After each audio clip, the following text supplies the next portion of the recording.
Hey, sis, come on in and get comfortable. If you open this episode, I already know you're searching for yourself again, maybe after a relationship that left you feeling unsteady, unseen, maybe even questioning your worth. You're not alone, and no, you're not crazy. What you felt, confused, emotionally drained, like pieces of you were slipping away, that's real. That's what happens when we give from an empty cup or get caught in a dynamic that dims our light. But here's the truth: you are not broken, you are becoming. And this space, this is where we start finding our way back. Today, we're naming something that too many of us suffer through in silence: healing from the emotional wreckage of a toxic red pill relationship.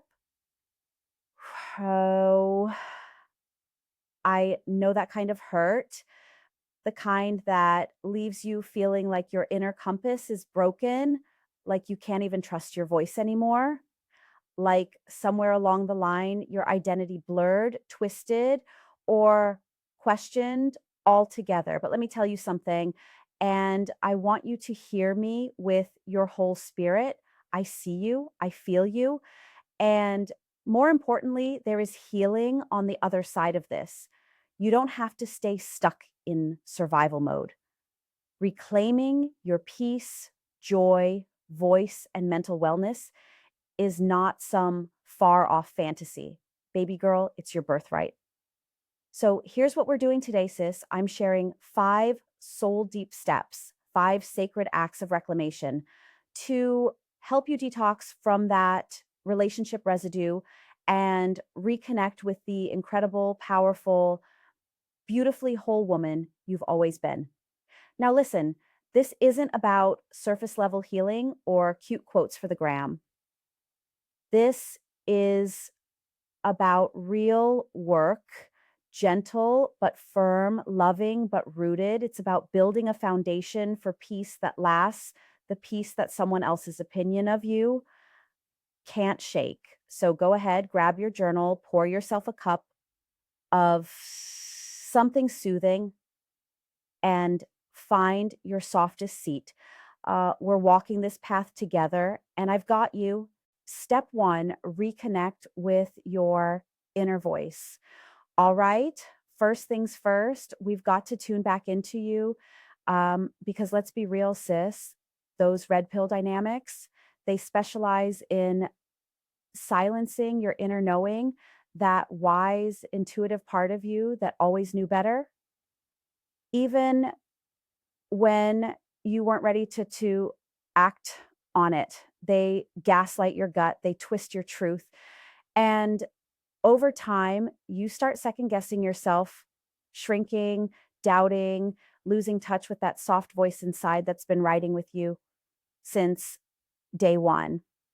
But here's the beautiful part: she's still there, that version of you who sees clearly, who loves deeply, who knows what alignment feels like. She didn't disappear, she just got quiet. And now we're turning the volume back up. You might have noticed yourself second guessing all your decisions, constantly seeking validation from others, especially your former partner, feeling deeply disconnected from your intuition, that gut feeling. It's time to bring that inner voice back to the forefront. Here's something you can try, and I call it sacred morning minutes. Before the world starts tugging on you, give yourself 5 sacred minutes before the group chats, the emails, scrolls, and the shoulds. Just 5. This is your time. No phone, no pressure, just you, your breath, and your becoming. In those 5 minutes, I want you to write one thing, just one thing you know to be true about yourself. It might be, I am resilient.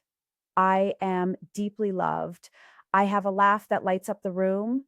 No editing, no second guessing, no shrinking, just your truth on paper, plain and powerful. That truth, That's your anchor for the day. Return to it when you wobble. Repeat it when you forget. Let it hold you steady as you rise. Step 2, establish firm boundaries. All right, sis, step 2, boundaries. And let me say this loud for the ones in the back. After a toxic relationship, boundaries aren't just a suggestion or some self-help buzzword. Nah, they are sacred. Boundaries are not about being mean or dramatic. I'd say they're about being clear. They are the loving lines you draw to protect your peace, power, and process. Boundaries become the blueprint for your healing after you've been in something that chipped away at your worth. They say, I honor myself now. I will not be drained. I'm not available for chaos anymore. You get to decide what's no longer allowed in your spirit space, and you don't owe anyone an explanation for that. Red pill dynamics, as you might know, often thrive on eroding your boundaries. This can look like constant emotional manipulation, making you question your core values, subtly or not so subtly undermining your identity. So let's get practical. Here's a quick tool, the non-negotiable list. Now, I want you to grab a piece of paper, yep, right now, and write down 3 boundaries that are, without a doubt, non-negotiable for you from this point forward. These are your sacred no's. Once you've named them, I want you to practice saying the word no. Just that, not no, I'm sorry, not no, but maybe next time, just a full-bodied, boundary honoring no, period. Because here's the truth, your boundaries are not optional. They are not up for debate. They are vital appointments with your mental health, peace, and healing. And like any sacred commitment, you show up for them every time. Step 3, seek supportive communities. Step 3 is all about connection, but not just any connection. We're talking about nourishing, truth-telling, soul-lifting connection. Because one thing those toxic red pill relationships do very well, they isolate you slowly, strategically. They pull you away from your people, joy, and mirror holders, the ones who see you. Why? Because the more disconnected you feel, the easier for manipulation to move in. It's not just emotional, it's a control tactic. So now we flip the script. We call our power back through community, intentional, spirit affirming spaces that remind you of who you are and what you deserve. This is your invitation to reconnect to your people, passions, and purpose. You were never meant to heal in isolation. You deserve to be witnessed in your becoming. So, what does a healthy, supportive community look and feel like?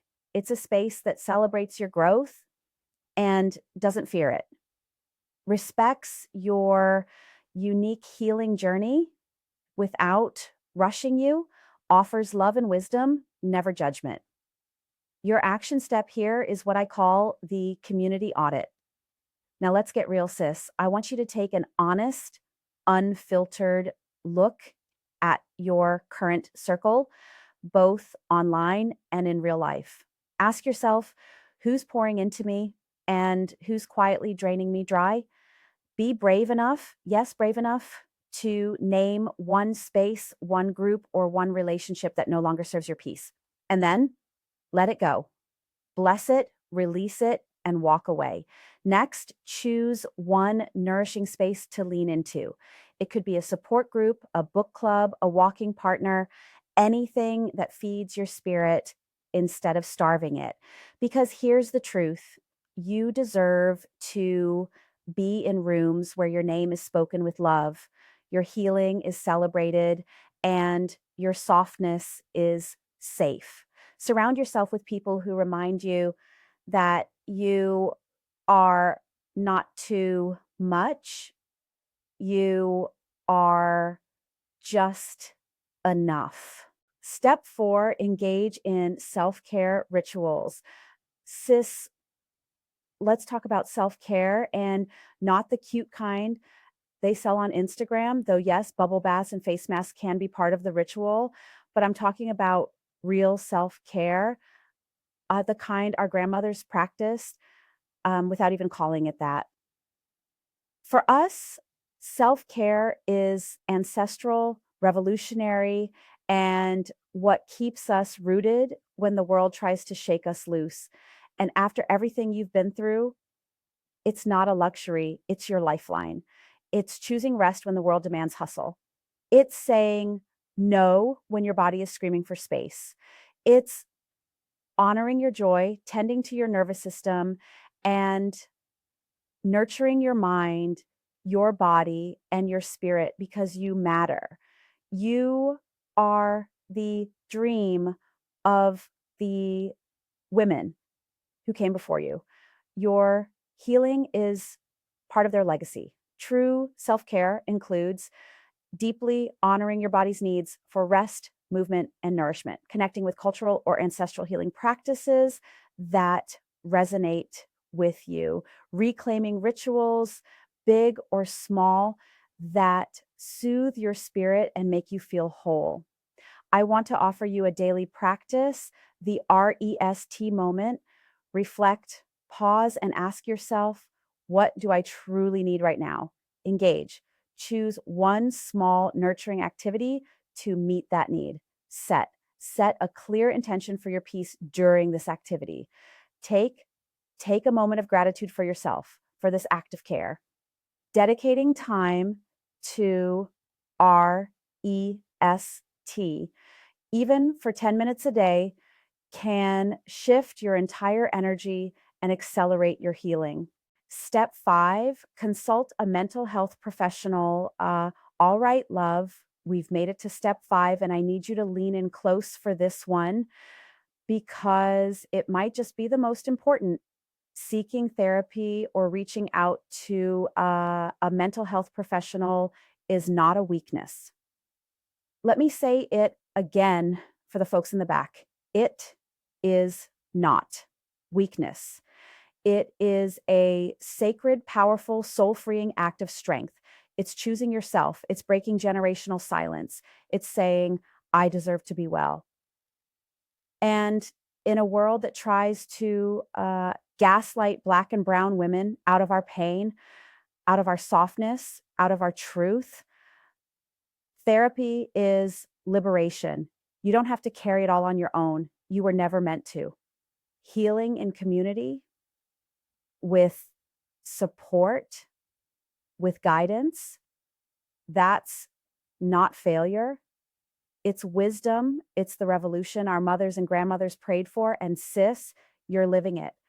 After navigating the emotional landmines of a toxic red pill relationship, getting professional support isn't just helpful, it can be life-changing. You've been through a lot and don't have to unpack all of it alone.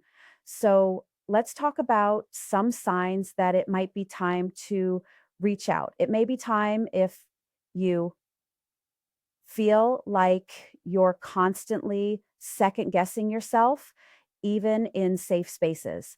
Struggle to trust your own decisions or intuition. Find it difficult to set or maintain boundaries without guilt or anxiety.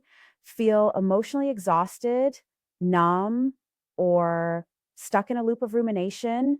Notice your self-esteem has taken a significant hit and you don't recognize the woman in the mirror. You want to break the cycle, but you're unsure where to start. Therapy allows you to sort through the fog, rebuild your inner compass, and reclaim your voice without judgment. You don't need to be in crisis to seek support. You must be ready to heal. Struggle with persistent negative thoughts or self-blame. Feel stuck, overwhelmed, or unable to move forward on your own. Find yourself repeating painful relationship patterns. Sis, please hear me when I say this. You deserve support that sees you. So if you're ready, find a therapist, a counselor, or a mental health provider who gets you, who understands, or is open hearted enough to learn about the unique dynamics you faced. Someone who doesn't just check boxes, but truly holds space for your truth, trauma, and healing. They can walk beside you, they can hand you tools, offer insight, and help you untangle the knots gently and without shame. They can remind you of your power on the days you forget, because you, my love, do not have to do this alone. Healing is your right, and you are worthy of compassionate care that honors the fullness of who you are. So, there you have it, sis. 5 powerful steps to start reclaiming your peace, your clarity, and your mental wellness after surviving a toxic red pill relationship. And let me remind you, this is a journey, not a sprint. No need to rush your healing. Take it one sacred step at a time. Be gentle with yourself on the hard days. Celebrate every small win, because it all counts. That first journal entry, that brave no, that moment you felt like yourself again, even for a breath. You are not broken. You are rising. And baby, your resilience, it's divine, it's ancestral, it's yours. Keep going. I'm walking with you. And sis, just by being here, just by seeking out this truth, you've already taken a powerful step toward your healing. That's not small, that's sacred. You are worthy of peace. You are worthy of joy, of healthy, nourishing, expansive love, of a life that feels authentically yours, soft, radiant, and rooted in truth. Don't let anyone convince you otherwise. If this spoke to your spirit, share it with another sister who needs it. Drop a comment below or come find community where your healing is honored. You don't have to walk this alone. Until next time, remember that you are wrapped in grace, held by love, and covered in light. I'm Dr. Ty, and I'm so proud of you for choosing you. If this podcast episode poured into you, sis, go ahead and give it a thumbs up. It helps more women like us find the space of healing and truth. And I'd love to hear from you in the comments. If you feel called to share, tell me, which step are you focusing on now? Or what's one truth you know about yourself today? Let's hold space for each other, because when one of us rises, we all rise. Don't forget to subscribe if you haven't already. More is coming your way on healing, growth, and fully stepping into your power. Thank you for being here, for choosing yourself, for showing up with courage. Take gentle care of your heart, and I'll see you in the next episode.